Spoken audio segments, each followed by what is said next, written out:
apa yang dari anggota bursa yang lain?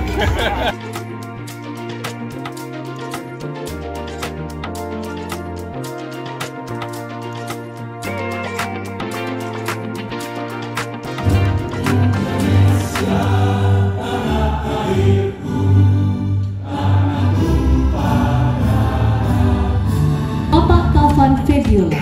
Kepada Bapak Taufan Febiola dengan hormat disilakan.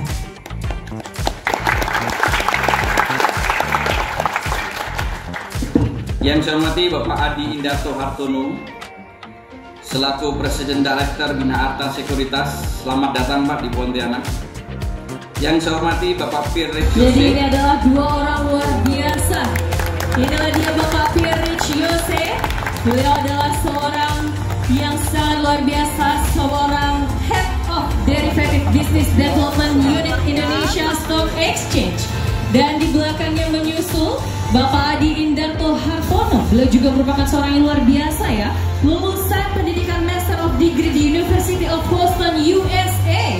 Dan beliau ini merupakan founder sekaligus Presiden Direktur PT Bina Arta Sekuritas. Langsung saja kita panggil, inilah dia, dosen dan juga pembina Galeri Investasi Bursa Efek Indonesia Universitas Widya Dharma Pontianak, Bapak Dr. Andre Prasetya WIM SMM.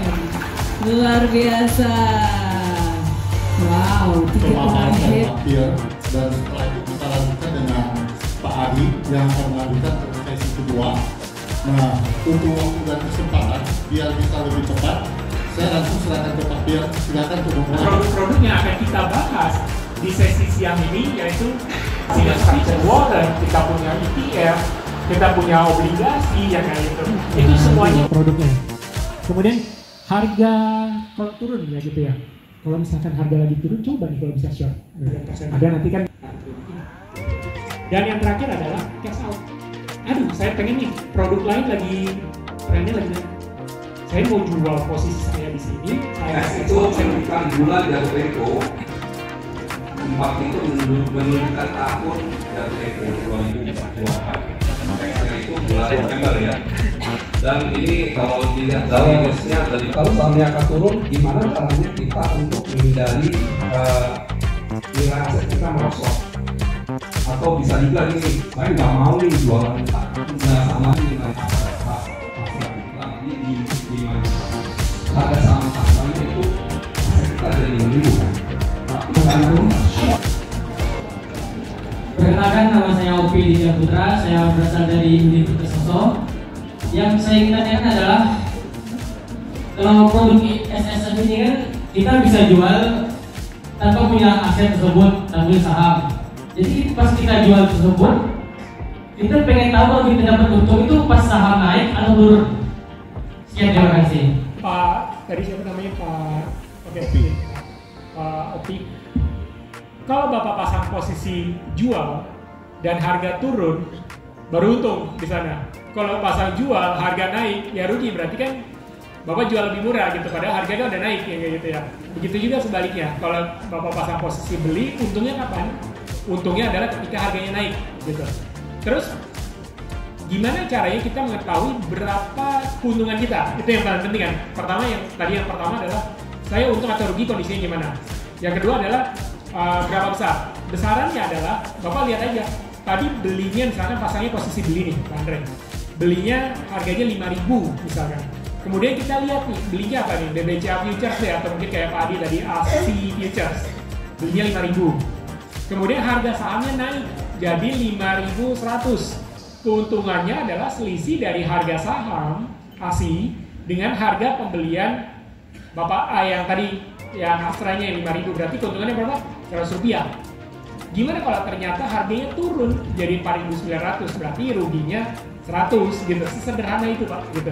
Dilihat aja harga sahamnya berapa, tadi harga kunciannya berapa pakai Siga Stock Futures, selisih itulah adalah keuntungan atau kerugian dari Bapak. Mungkin itu Pak Andre. Oke, terima kasih Pak Adi. Maaf, saya mau tanya yang tentang tadi itu ya, produk hedgingnya itu apakah kita harus beli sahamnya dulu seperti ASI tadi kan? Apakah kita harus membeli sahamnya terlebih dahulu untuk bisa membeli atau short long di SSF? Terima kasih Bu.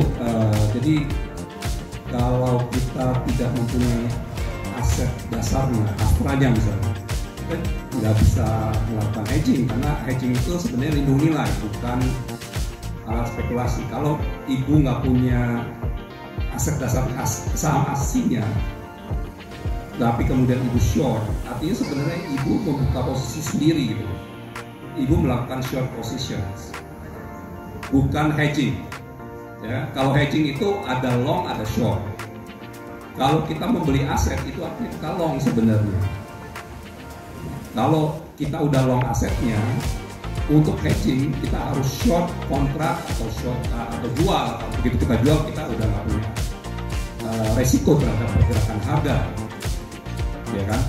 Tapi kalau kita melakukan hedging, bukan jual putus ya, kita melakukan hedging, asetnya tetap kita punya, tapi kita lindungi nilai dengan cara jual kontrak, short kontrak ASII-nya, sehingga pergerakan harga tidak mempengaruhi nilai aset kita. Itu jadi prinsipnya. Satu,